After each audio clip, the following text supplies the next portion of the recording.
Next question solve करते हैं। Question number 49 है। An aeroplane has to go from a point A to another point B 500 kilometre away due 30 degree east of north.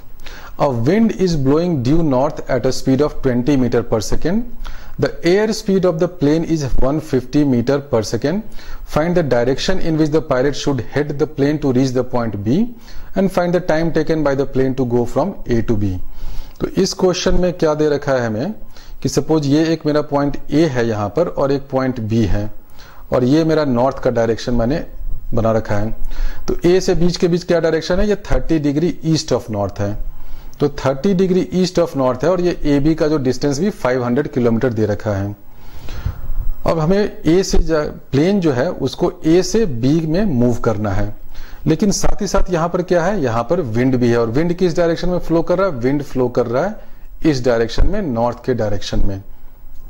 अब क्योंकि wind भी यहाँ पर flow कर रहा है और आपको फाइनल आउटकम आपका क्या है, ए से निकलकर आप बी की ओर जाना चाहते हैं, प्लेन को जो मूव करना होगा पायलट को वो कुछ इस डायरेक्शन में मूव करना पड़ेगा। इस डायरेक्शन में क्यों मूव करना पड़ेगा, क्योंकि अगर आप इस डायरेक्शन में जाएंगे that is velocity of the plane with respect to air, वो एयर की रिस्पेक्ट में इस तरफ मूव करेगा तो उसमें एयर की भी कुछ वेलोसिटी ऐड होगी, दोनों वेलोसिटी ऐड होकर वो फाइनली ए से बी की ओर आ जाएगा। देखिए मैंने क्या कहा कि अगर आपका जो प्लेन है वो यहां से स्टार्ट होकर इस डायरेक्शन में जा रहा है विथ रिस्पेक्ट टू विंड या विथ रिस्पेक्ट टू एयर और उसमें एयर की वेलोसिटी ऐड होगी तो दोनों वेलोसिटी ऐड होकर वो ए से बी की ओर यहां पर वो पहुंच जाएगा। उसी को मैं इस डायग्राम से दिखाता हूं कि सपोज ये मेरा ए है और ये नॉर्थ डायरेक्शन तो है ही, इस पॉइंट बी पर मुझे जाना है तो मेरा velocity with respect to air या विथ रिस्पेक्ट टू विंड क्या होगा, वो इस डायरेक्शन में होगा और वेलोसिटी ऑफ विंड क्या है वो इस डायरेक्शन में होगा और इन दोनों का जो वेक्टर सम है वो total velocity of the plane with respect to ground होगा। अगर आप इसको वेक्टर फॉर्म में लिखें तो क्या है, velocity of plane with respect to ground, P और जी मैंने लिखा, इसका मतलब plane with respect to ground is equal to velocity of plane with respect to wind plus velocity of wind with respect to ground. ये vector equation है। इस equation को सभी लोग समझ रहे होंगे। ये क्या है, velocity of plane with respect to ground. अगर मैं यहाँ पे ग्राउंड पे बैठा हुआ हूं लैब फ्रेम में तो मैं क्या देखूंगा, उस प्लेन के पास क्या क्या वेलोसिटी है। पहली तो उसकी अपनी वेलोसिटी है, जिस वेलोसिटी से वो विंड में या एयर में जा रहा है, यानी ये वाली velocity, velocity of plane with respect to wind, plus क्योंकि विंड भी मूव कर रहा है तो विंड उसको और थोड़ा नॉर्थ के डायरेक्शन में पुश करेगा। So this is velocity of wind with respect to ground. इन दोनों वेलोसिटी का जो वेक्टर सम होगा ये, तो this is the total velocity of plane with respect to ground. और ये टोटल वेलोसिटी को ए से बी की ओर जाना है क्योंकि हमारा टारगेट क्या है, हमारा टारगेट है कि मैं ए से स्टार्ट करूं और बी पे पहुंच जाऊं। अभी हमें फाइंड करना है कि ये एंगल क्या होगा। क्वेश्चन ए क्या कहता है, find the direction in which the pilot should head the plane to reach the point B. Pilot को पहुंचना बी पर है लेकिन वो डायरेक्टली बी की तरफ नहीं स्टार्ट करेगा, वो बी से थोड़ा इधर स्टार्ट करेगा क्योंकि जो विंड है वो उसको पुश करते करते फाइनली बी पर ले आएगा। और ये एंगल देखिए क्या है, ये एंगल दिया हुआ है 30 डिग्री, क्वेश्चन में ही दिया हुआ है। तो अब हमें फाइंड करना है कि ये एंगल सपोज ये थीटा है तो क्या होगा। इस तरह के क्वेश्चंस में जब भी आपको वेक्टर डायग्राम दिया हो और फाइंड करना हो कि बताओ ये एंगल थीटा क्या होगा, तो आप ट्रिगोनोमेट्री के कुछ स्टैंडर्ड फॉर्मूले को यूज कर सकते हैं। इसमें मैं एक साइन रूल का यूज करूंगा। साइन रूल क्या होता है, साइन रूल हम लोग जानते हैं कि in any triangle A by sine A is equal to B by sine B is equal to C by sine C. ये जानते हैं, जब where A B C are the length of the sides and this capital A capital B capital C is the angle opposite to A. तो ये सभी लोग जानते हैं, ये ए इसको साइन रूल भी कहते हैं। क्वेश्चन में क्या दे रखा है, velocity of P with respect to wind, that air speed क्या है, ये हमारा 150 है और ये वाला क्या है, velocity of wind with respect to ground, ये 20 है। और दूसरा ये देखिए कि इस क्वेश्चन में ये एंगल 30 डिग्री है तो ये एंगल भी क्या होगा, 30 ही होगा, क्योंकि ये देखिए ये नॉर्थ है, ये भी नॉर्थ है, तो ये एंगल भी 30 डिग्री होगा। तो अब आप इस ट्रायंगल में देखें, इसका मैं सपोज नाम यहां पर कुछ सी दे देता हूं। तो आप इस ट्रायंगल में देखें, ट्रायंगल ए सी बी, तो उसमें ये जो 30 डिग्री एंगल है उसके ऑपोजिट मेरा साइड है 150 का, और थीटा के ऑपोजिट मेरा साइड है ये 20 का।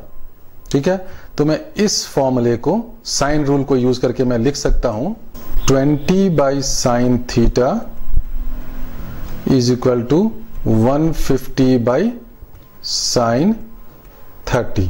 तो इससे क्या हो जाएगा, sine theta is equal to 20 by 150 into sine 30। Sine 30 की वैल्यू होती है 2, तो sine theta is equal to आ जाएगा 10 by 150 is equal to 1 by 15। It means theta is equal to sine inverse 1 by 15। Answer क्या हुआ, जो मेरा ए बी का जो डायरेक्शन है उससे मुझे थीटा एंगल ईस्ट की तरफ जाना है, और वो थीटा क्या है, theta is equal to sine inverse 1 by 15। अब नेक्स्ट क्वेश्चन में पूछा गया कि find the time taken by the plane to go from A to B. तो ए से बी जाने में टोटल कितना टाइम लगेगा। इसको मैं दो तरीके से सॉल्व कर सकता हूं इस क्वेश्चन को। फर्स्ट मेथड में मैं ये फाइंड करता हूं कि जो मेरा जो वी पी जी है, ये जो रिजल्टेंट मेरा वेलोसिटी है उसका क्या मैग्नीट्यूड होगा। तो ये दे रखा है कि ये है 150, क्वेश्चन में दे रखा है, ये है 20, और एंगल हमें मालूम है कि इसको अगर मैं थोड़ा सा आगे ऐसे एक्सटेंड कर दूं तो ये वाला एंगल कितना होगा, ये एंगल 30 है, तो ये एंगल भी 30 हो गया, ये हमने लास्ट पार्ट में ही दिखाया था। और ये एंगल थीटा है, जिस थीटा को हमने फाइंड कर लिया साइन इनवर्स 1 बाई 15। तो ये वाला जो एंगल है मेरा इस पॉइंट का, वो कितना होगा, एंगल 30 प्लस थीटा। ठीक है, तो अब हमें मालूम है कि दो वेक्टर का एडिशन, उसका मैग्नीट्यूड ऑफ रिजल्टेंट क्या होता है। तो हमें फाइंड करना है मैग्नीट्यूड ऑफ दिस VPG। तो this will be equal to 150 square plus 20 square plus 2AB, यानी 2 into 150 into 20 into cos of this angle, जो कॉस है मेरा कॉस ऑफ 30 प्लस थीटा। तो इस फॉर्मूले से क्योंकि हमें थीटा अब मालूम है, थीटा की वैल्यू हमें मालूम है, यहां पे मैं सब्स्टिट्यूट कर दूंगा थीटा फाइंड करके, तो मैं VPG का मैग्नीट्यूड, यानी कि ये जो मेरा वेलोसिटी है, रिजल्टेंट वेलोसिटी VPG, इसका मुझे मैग्नीट्यूड मालूम हो गया। जब मुझे इसका मैग्नीट्यूड मालूम हो गया पूरे का, और मुझे टाइम फाइंड करना है, तो बहुत आसान है, क्या होता है, time is equal to distance. Distance क्या है, 500 किलोमीटर, यानी 500 into 10 to the power 3 divided by this magnitude of VPG, और इसको आप सॉल्व करेंगे तो आंसर आ जाएगा। मैं इस पूरे लेंथी कैलकुलेशन को नहीं सॉल्व कर रहा हूं, और ये कैलकुलेशन सॉल्व करना उतना इंपॉर्टेंट नहीं है। एग्जाम्स में कभी आपको cos 30 plus theta where theta is this arbitrary angle नहीं आएगा, कॉन्सेप्ट समझना ज्यादा जरूरी है। दूसरे मेथड में मैं क्या कर सकता हूं कि देखिए, जब मैं A से B के बीच में जा रहा हूं, मैं स्टार्ट कर रहा हूं A से और मैं गया B तक, तो मैंने कितना हॉरिजॉन्टल डायरेक्शन में या ईस्ट डायरेक्शन में, इस डायरेक्शन में मैंने कितना डिस्टेंस कवर किया, क्या आप बता सकते हैं। क्योंकि A के बीच का डिस्टेंस हमें मालूम है, और ये वाला एंगल कितना है, ये एंगल तो सबको मालूम है, ये 30 डिग्री है, क्योंकि इनिशियल क्वेश्चन में ही दिया हुआ है। तो जो टोटल जो हॉरिजॉन्टल डिस्टेंस आपने कवर किया, ये एंगल 60 डिग्री है, तो आपने हॉरिजॉन्टल डिस्टेंस कवर किया AB इंटू कॉस ऑफ 60। मैं इसको हॉरिजॉन्टल लिख रहा हूं या टुवर्ड्स ईस्ट लिख रहा हूं, मेरा कहने का मतलब है कि आप इस डायरेक्शन में आपने कितना डिस्टेंस कवर किया इन दिस डायरेक्शन। अब इस डायरेक्शन में आप जितना भी डिस्टेंस कवर करेंगे वो किसके कारण होगा, सिर्फ आपके इस वाले वेलोसिटी के कारण होगा, 150 वाले के कारण। क्यों, क्योंकि जो आपका विंड की वेलोसिटी है वो पूरा नॉर्थ डायरेक्शन में है, इस डायरेक्शन के परपेंडिकुलर है। तो हम लोग जानते हैं कि कोई भी वेलोसिटी जो है वो अपने से परपेंडिकुलर डायरेक्शन में मोशन में कुछ भी कंट्रीब्यूशन नहीं करती है। तो जो मेरा विंड है वो इस डायरेक्शन में है, नॉर्थ की तरफ है।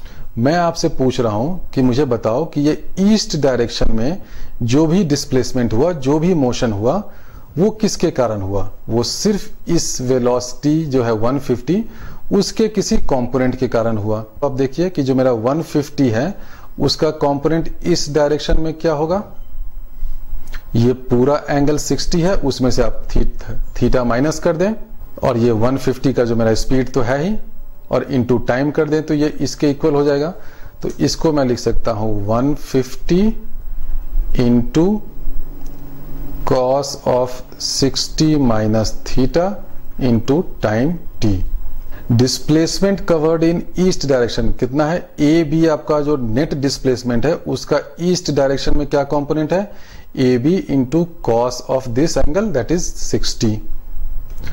तो ये किसके कारण हो रहा है, ये हो रहा है ये जो मेरा 150 है उसके कंपोनेंट के कारण 150। अब इसका कंपोनेंट क्या होगा, कंपोनेंट ये है जो टोटल एंगल 60 डिग्री है उसमें से आप थीटा माइनस कर दें तो ये वाला एंगल आपको आ गया, ये जो एंगल है ये कितना है 60 minus theta, 150 into cos 60 minus theta. ये एंगल आप देखिए ये जो एंगल है ये 60 माइनस थीटा है टू टाइम टी, और ए बी की वैल्यू हमें मालूम है ये है 500 into 10 to the power 3 metres. आप इसको सॉल्व करेंगे तो टी का जो आंसर है वो आपको आ जाएगा। तो ये मेथड पिछले मेथड से रिलेटिवली थोड़ा फास्ट है। तो जब भी आपको टाइम फाइंड करना हो हमेशा एक चीज ध्यान रखिएगा कि ये तो बेसिक इक्वेशन है that velocity of p with respect to ground is equal to sum of this two velocity. इसको आप किसी दो डायरेक्शन में रिजॉल्व कर दें या ब्रेक कर दें। जैसे अभी मैंने क्या किया है कि मैं इस डायरेक्शन में ब्रेक कर रहा हूं, इस डायरेक्शन में फाइंड कर रहा हूं कि क्या डिस्टेंस है। इस डायरेक्शन से फायदा ये हो रहा है क्योंकि मेरा जो ये वाला विंड है उसका इस डायरेक्शन में कोई रोल नहीं है, कोई कंट्रीब्यूशन नहीं है क्योंकि विंड मेरा पूरा नॉर्थ के डायरेक्शन में है, ऊपर की तरफ है। मैं बोल रहा हूं कि बताओ मुझे जो ईस्ट डायरेक्शन में जो मेरा डिस्प्लेसमेंट हुआ वो किसके कारण हुआ, तो वो हुआ इस 150 के कंपोनेंट के कारण, that is 150 into cos of this thing into time कर दिया तो मैंने ये मुझे फाइंड कर लिया। अब इसी को मैं तीसरे मेथड से सॉल्व करता हूं। ये मेरा पॉइंट ए है और ये बी है, इन दोनों के बीच का डिस्टेंस ए बी 500 किलोमीटर दे रखा है। ये सपोज मेरा पॉइंट सी है, तो ये ए सी डिस्टेंस क्या होगा, इस ट्राइंगल में ये एंगल है 30 डिग्री, ये हमें मालूम है, ये थीटा है जो हमने फाइंड कर लिया है, तो ये कितना होगा, ये होगा 150 माइनस थीटा।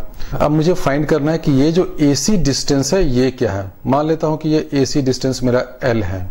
इस ट्राइंगल ABC इसमें मैं अगर अब मैं साइन रूल लगाता हूं 500 into 10 to the power 3 metres divided by sine of this angle sine 150 minus theta is equal to this length L divided by sine 30। Sine 30 क्या होता है 1/2 होता है, तो इसको मैं डायरेक्टली 1/2 लिख देता हूं।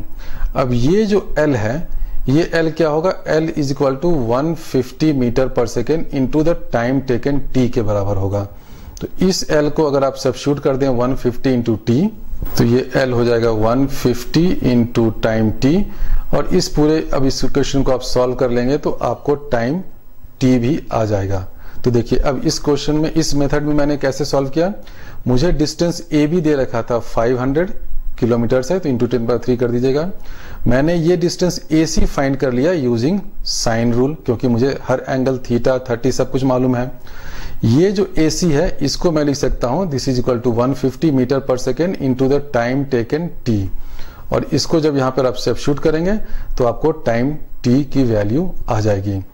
और जो पिछला मेथड जो था सेकेंड मेथड जो था, आप देखेंगे सेकेंड मेथड और ये मेथड दोनों में जो एक्सप्रेशन है वो बिल्कुल सिमिलर मिलता जुलता ही आएगा।